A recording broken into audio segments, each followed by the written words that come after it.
Dan beri tepuk tangan untuk kemuliaan Tuhan atas kita yang mengumpulkan di Worshipers. Mari kita satu di dalam doa. Segala kemuliaan, puji, hormat hanya bagimu ya Allah. Terima kasih Engkau telah mengumpulkan kami pagi hari ini. Bapa kami yang di surga, dikuduskanlah namamu, datanglah kerajaanmu, dan jadilah kehendakmu di bumi seperti di surga. Berikanlah kami pada hari ini makanan kami yang secukupnya, dan ampunilah kami akan kesalahan kami, seperti kami juga mengampuni orang yang bersalah kepada kami. Dan janganlah membawa kami ke dalam pencobaan, tapi lepaskan kami daripada yang jahat. Karena Engkaulah yang punya kerajaan dan kuasa dan kemuliaan kekal sampai selama-lamanya. Urapi hamba-Mu dalam menyampaikan renungan yang telah hamba susun, dan urapi para pemuji penyembah-Mu di Be Worshipers ini untuk mendengar dan menerima dan juga merenungkan dan melakukannya. Bersama-sama kami akan bertumbuh sebagai pribadi yang semakin mengenal Engkau dan hidup berkenan di hadapan-Mu dan menjadi berkat bagi orang-orang di sekitar kami. Kami percaya mujizat pasti terjadi, ada perkara ajaib yang akan Tuhan jadikan dalam kehidupan kami. Haleluya. Mari sama-sama katakan amin, saudara. Amin. Baik Bapak Ibu yang terkasih, saya akan mulai mute Bapak Ibu semua, mohon izin. Kita akan mulai langsung memuji menyembah Tuhan terlebih dahulu. Untuk itu saya akan mulai bagikan pujian yang akan kita naikkan pagi hari ini di Be Worshipers hari ini.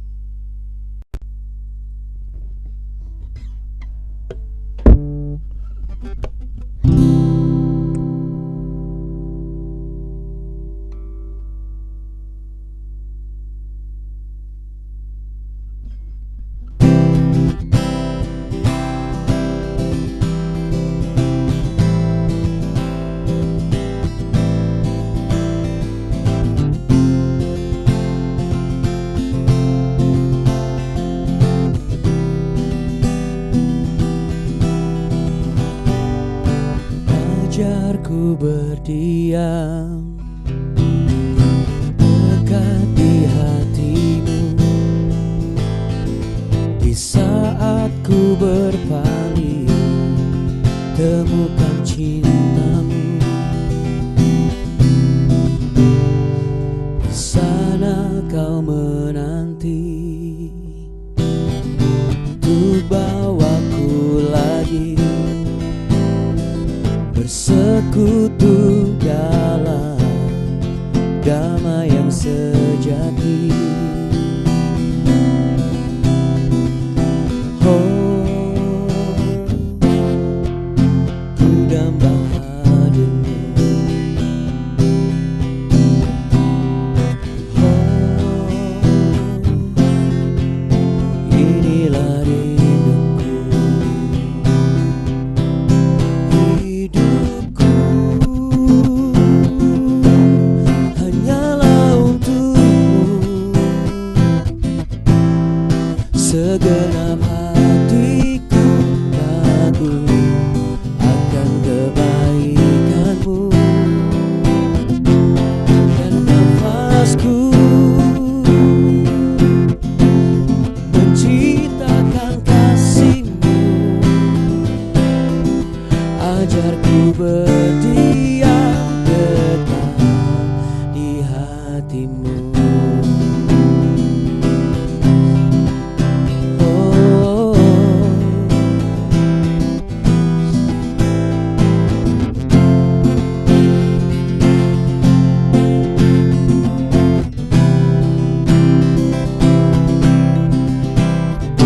di sana kau menanti untuk bawaku lagi sekutu dalam damai yang sejati. Yang rindu katakan, oh, ku damba hadirmu. Oh, inilah rinduku. Hidupku hanyalah untukmu, segenap hatiku kagum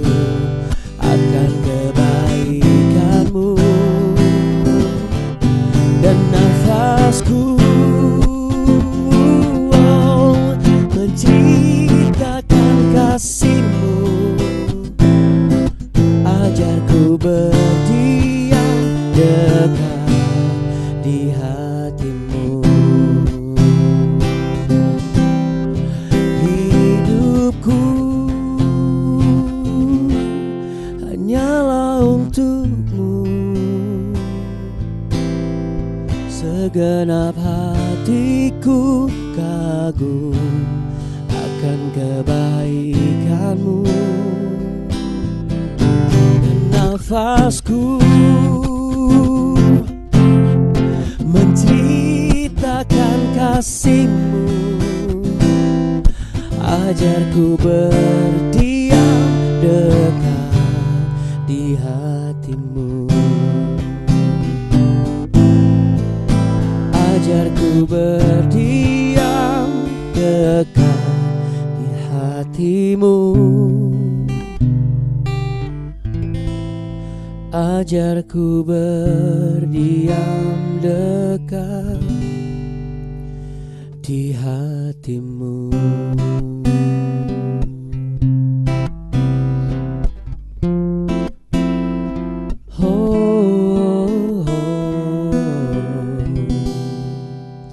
Amin. Haleluya.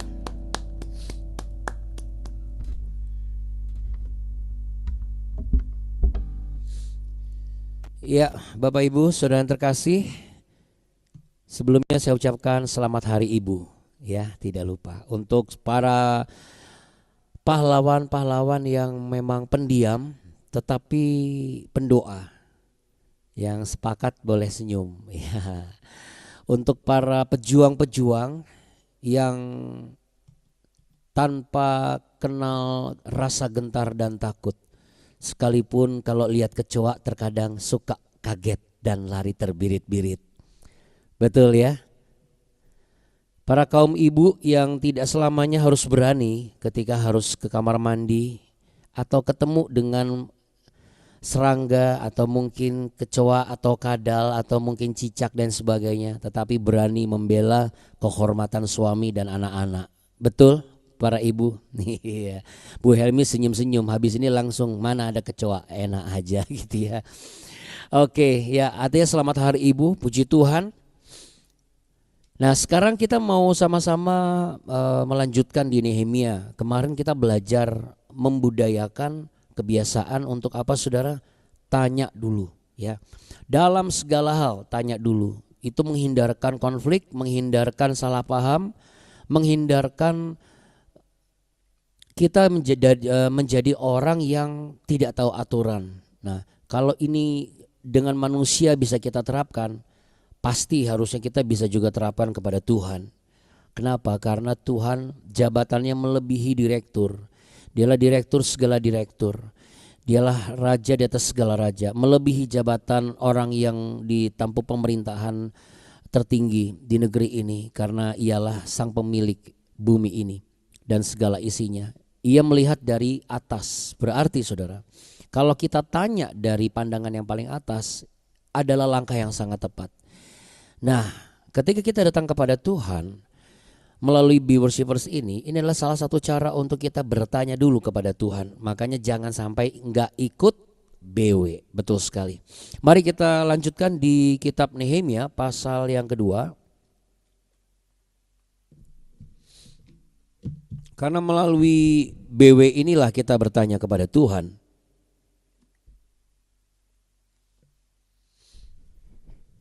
Apa yang harus saya ambil langkah hidup saya hari ini? Ya, kita sekarang mau baca dari ayat 6 supaya ada sedikit rekap ya.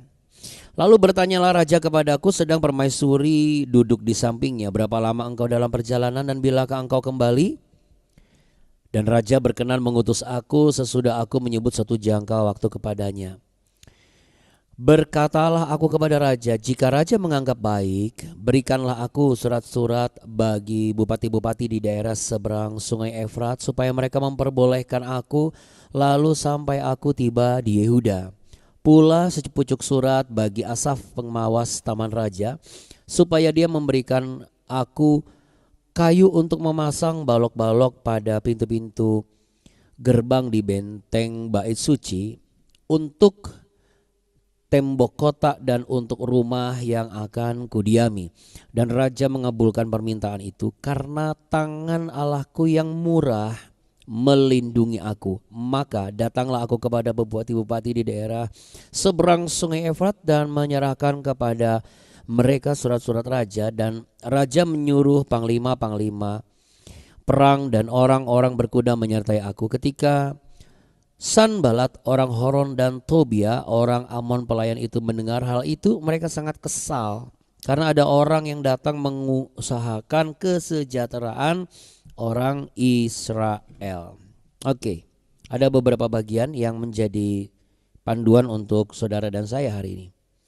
Yang pertama adalah sesuai dengan latar belakang, ya, saya percaya Nehemia ini lahir dan hidup di masa pasca pembuangan ya dari Babel. Semua sudah mengerti ini karena sudah kita bahas di BW sebelumnya.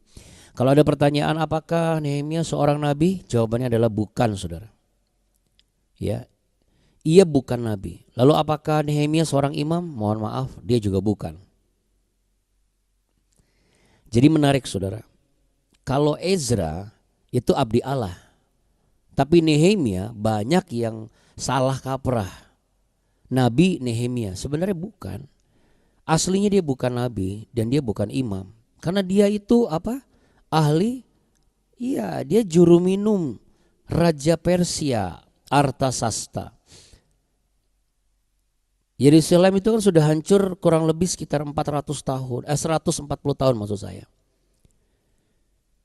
Ya, jadi ini situasi yang harus kita pahami. Maksudnya apa, Abuna? Terkadang kita langsung menilai seseorang yang sifatnya teosentris doanya. Ya, kita sudah belajar doa mengenai teosentris. Silakan lihat di episode BW sebelumnya. Lalu kemudian dari gaya doanya langsung kita menilai, wah ini kayaknya hamba Tuhan nih. Padahal belum tentu. Dan harusnya standar kita doa itu seperti itu. Bukan berarti pendeta-pendeta atau hamba-hamba Tuhan saja yang punya doa yang memiliki konsep teosentris. Teosentris itu apa? Doa yang seperti yang tadi. Ya, berdasarkan pertumbuhan, ya, pengetahuan firman, ya, kekuatan iman dan lain sebagainya. Bukan doa yang dirangkai dengan indah semata-mata, tetapi sesuatu yang memuat kehidupan hubungan pribadinya dengan Tuhan yang dia sembah. Lalu kemudian juga ada kebiasaan untuk memuji menyembah dari kesehariannya gitu. Jadi kalau Anda tanya, loh kok bisa Nehemia ini bercakap-cakap dengan Allah? Kalau dia bisa, saudara dan saya juga bisa, amin. Kalau saya bisa bercakap-cakap dengan Allah, saya bisa merasakan impresi di hati saya seperti apa yang Roh Kudus taruh, Anda pun juga bisa. Sekarang kan permasalahannya adalah seberapa hidup hubungan pribadi kita dengan Tuhan. Banyak orang memiliki hubungan pribadi tapi hidup gak hubungannya, kan gitu. Hubungan pribadi sih pribadi, hubungan intim sih hubungan intim, tapi hidup gak hubungannya. Menghidupi gak hubungan pribadinya itu dengan Tuhan, dan dihidupi gak oleh hubungan pribadinya dengan Tuhan. Nah, ini menjadi catatan penting sebelum kita menutup akhir tahun. Selama ini tuh relasi kita dengan Tuhan ini menghidupi kita gak? Dan kita menghidupi relasi kita dengan Tuhan atau tidak? Atau kita hanya sekedar melakukan segala kegiatan yang sifatnya rohaniah, tapi kita tidak menghidupi hubungan kita pribadi dengan Tuhan. Nah, kalau kita bicara mengenai Yerusalem, kita sudah tahu keruntuhan tembok yang begitu besar, belum lagi penghinaan secara skala skupnya besar, secara makro, secara nasional ya. Belum lagi keamanan yang terancam, belum lagi trauma-trauma, terutama trauma psikologi.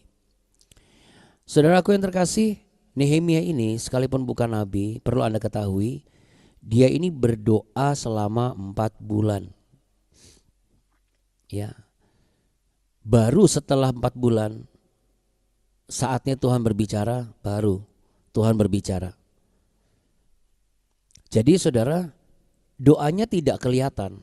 Dari mana Abuna tahu? Coba lihat lagi episode BW sebelumnya. Nanti tinggal baca di Nehemia dari mulai di pasal 1 dari ayat yang pertama.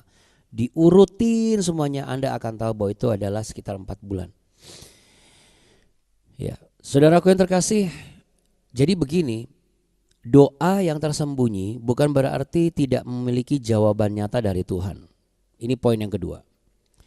Terkadang kita suka terjebak dalam sebuah konsep doa itu harus benar-benar kelihatan dan berkobar-kobar dan menyala-nyala. Ya kalau menyala-nyala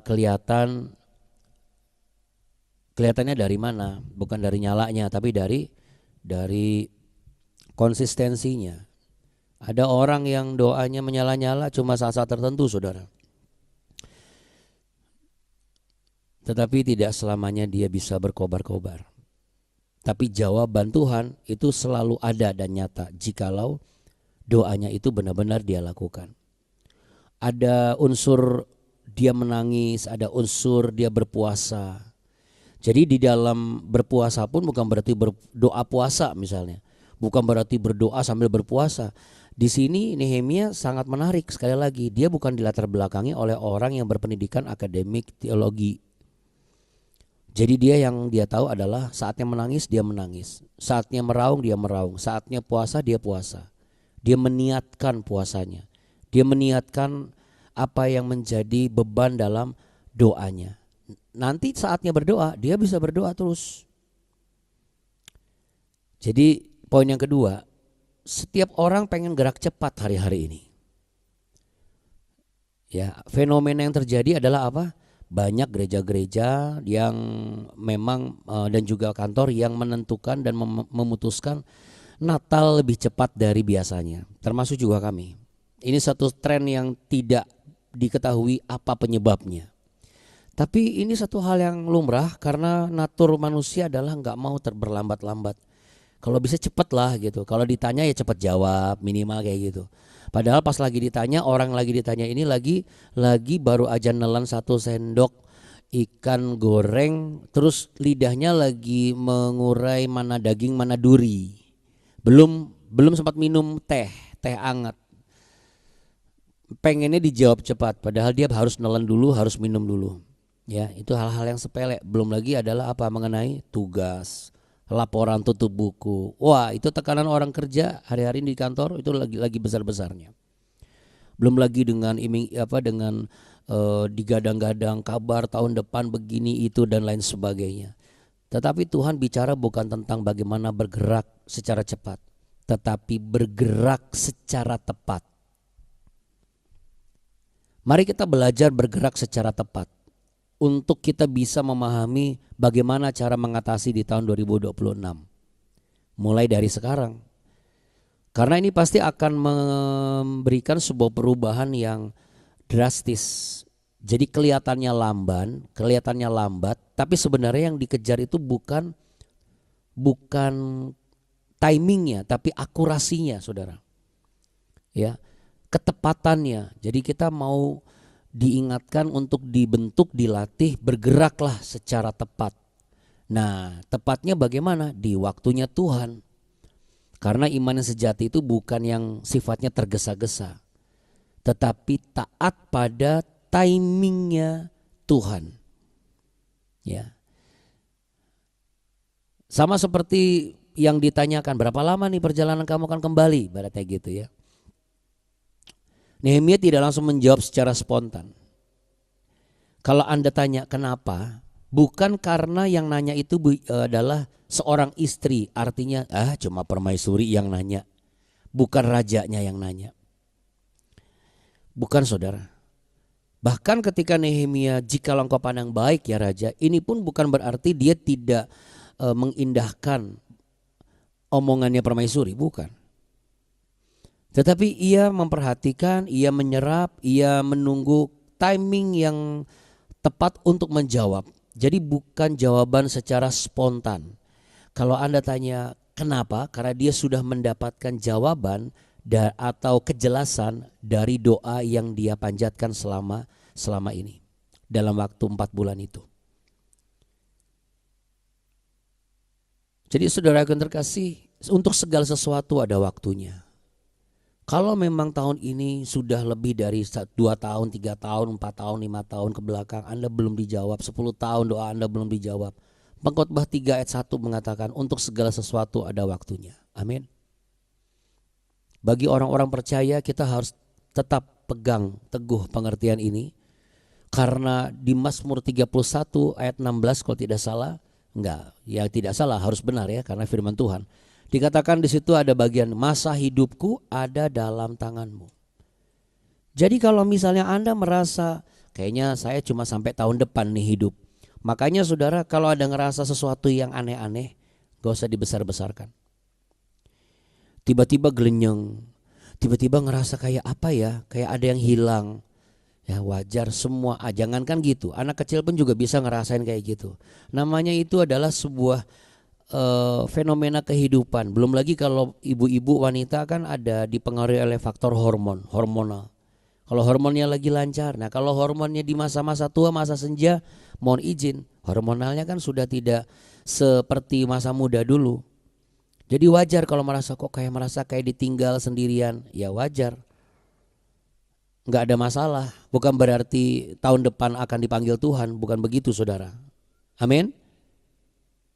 Amin. Bapak Ibu, sebagai hamba Tuhan, saya harus ingatkan saudara bahwa masa hidup kita itu di dalam tangan Tuhan. Jadi jangan pernah sesekali kita memperkirakan dan menduga-duga, kayaknya nggak nyampe nih 80, nggak nyampe nih 85. Wah nggak nyampe cucu saya sampai SMP atau SMA. Jangan saudara. Karena Tuhan yang punya rencana. Entah nyampe atau tidak, yang penting kita punya prinsip segala sesuatu ada waktunya.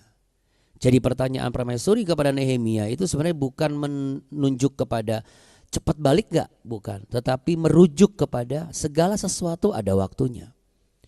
Itulah sebabnya jawabannya Nehemia pun tidak menjadi persoalan dan masalah bagi permaisuri. Karena dia langsung ke dalam tahapan-tahapan yang akan dia lakukan. Ya. Jadi jangan pernah paksakan keputusan besar saat hati masih gundah, hati masih terluka. Jangan berkata dalam keputusan yang besar saat hati masih panas. Ingat kemarin saya bilang apa? Kalau makan nasi jangan panas, jangan panas-panas. Karena segala sesuatu ada waktunya. Kalau memang tekanan itu terasa berat, berarti jangan buat keluarga dan orang-orang sekitar kita ikut merasakan beratnya tekanan itu. Jadi apa yang harus saya lakukan? Ini langkah terakhir saudara. Ajak berdoa. Ingatkan untuk sabar menunggu waktunya Tuhan. Bukan untuk menekan mereka dalam ketertekanan keadaan yang sedang kau hadapi dan kau alami. Amin Bapak Ibu. Ya, ayat 6 dan 7 ini ternyata memiliki makna yang begitu penting. Ya, mari sama-sama kita satu di dalam doa. Terima kasih ya Tuhan Allah kami yang hidup, yang maha mulia. Seringkali kami salah untuk mempertimbangkan dan memperkirakan mana yang lebih penting, lebih cepat atau lebih tepat dalam waktu hidupku menurutku atau dalam waktu hidupku menurutmu. Sesungguhnya yang terbenar dan terbaik adalah bukan tentang bagaimana bergerak cepat saja. Apa artinya bergerak cepat namun tidak tepat sasaran? Dan apa artinya tepat sasaran namun waktunya belum pas? Ajari kami untuk belajar tenang, diam di hadirat Tuhan. Untuk tidak memikirkan segala sesuatu yang kami inginkan bergerak secara cepat. Ajar kami juga untuk memahami bahwa dalam kehidupan kami waktu Tuhan adalah yang terbaik dan segala sesuatu ada waktunya. Kalau hari ini Tuhan izinkan kami boleh mendapatkan pengajaran di waktu yang terkadang melambat, di waktu terkadang yang cepat. Dan ini adalah cara Tuhan untuk menunjukkan yang terbaik adalah tepat sasaran di waktunya Tuhan, sehingga kita boleh belajar dan merenungkan dan berani melakukan, karena Tuhan sedang mempersiapkan kita untuk sanggup menghadapi seberapapun besar tekanan yang digosipkan dan dikabarkan dunia hari-hari ini menjelang memasuki tahun 2026, bahkan memasuki tahun depan nanti. Kami diingatkan bukan membuat keluarga kami semakin cemas, tetapi mengajak orang-orang di sekitar kami untuk berdoa bersama, belajar untuk tetap berdiam diri di hadapan Tuhan, bergerak secara tepat di waktunya Tuhan. Hingga momentum itu Tuhan berikan, maka kami percaya apapun yang terjadi di luar sana, kami tetap aman dalam kuasa tangan pemeliharaan Tuhan. Kami juga berdoa untuk kesehatan istri hamba, Pastor Kartika. Tuhan berkati Abuni Tuhan. Tutup bungkus dengan darah-Mu yang kudus. Beliau sudah ditebus oleh darah-Mu. Bukankah perjanjian-Mu antara Engkau dengan manusia yang percaya kepadamu adalah oleh bilur-bilurnya maka yang sakit disembuhkan? Kami percaya tidak hanya Abuni Kartika tapi semua di antara kami, suami, istri, anak, cucu, teman, kerabat yang mungkin saat ini memang sedang sering banget lagi musim sakit Tuhan.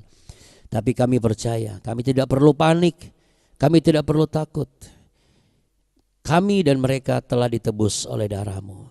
Dan oleh bilur-bilur-Mu, kami dan mereka yang sakit pasti disembuhkan. Ajar kami untuk tetap sabar sampai waktunya tepat yang Tuhan tentukan. Karena memang ada saatnya kami sakit dan ada saatnya juga pasti kami akan sembuh dan juga sehat. Terima kasih Bapa. Di dalam berkat nama Tuhan Yesus Kristus, kami percaya perlindungan yang sempurna juga Engkau berikan bagi Ibu Lani dalam perjalanan ziarahnya bersama rombongan dan rekan-rekan yang lainnya ya Tuhan, bersama tim Nazaret yang membawa Bu Lani ke tanah perjanjian hari ini. Terpuji nama-Mu Tuhan, dan terima kasih juga untuk semua kebaikan Tuhan yang kami kecap sampai hari ini. Dan kami akan terus mengecap kebaikan Tuhan hingga esok hari dan hari-hari berikutnya. Hari ini kami siap menerima berkat, menerima anugerah, menerima pertolongan dan kuasa Roh Kudus. Untuk itu, saudara-saudara yang terkasih, ketika engkau membuka tanganmu, berimanlah bahwa engkau menerima di kedua belah tanganmu kuasa kesembuhan, mujizat dan berkat yang berlimpah-limpah dari Allah Bapa di sorga dilimpahkan kepadamu. Sebab inilah sesungguhnya berkat itu, bahwa Tuhan memberkati engkau dan melindungi engkau. Tuhan menyinari engkau dengan wajahnya dan memberi engkau kasih karunia. Tuhan menghadapkan wajahnya kepadamu untuk memberimu damai sejahtera dan menyatakan keikutsertaan dan kehadirannya di dalam hidupmu. Janganlah engkau takut dan khawatir. Dalam berkat nama Tuhan Yesus Kristus, Allah yang menyertai kita sampai Maranatha, Ia datang kembali. Mari sama-sama katakan amin. Kita beri tepuk tangan Allah kita yang heran dan luar biasa saudaraku. Katakan haleluya 3 kali sebelum kita berpisah satu dengan yang lain. 1, 2, 3. Haleluya. Haleluya. Haleluya. Haleluya. Terima kasih Abuna, Abuni.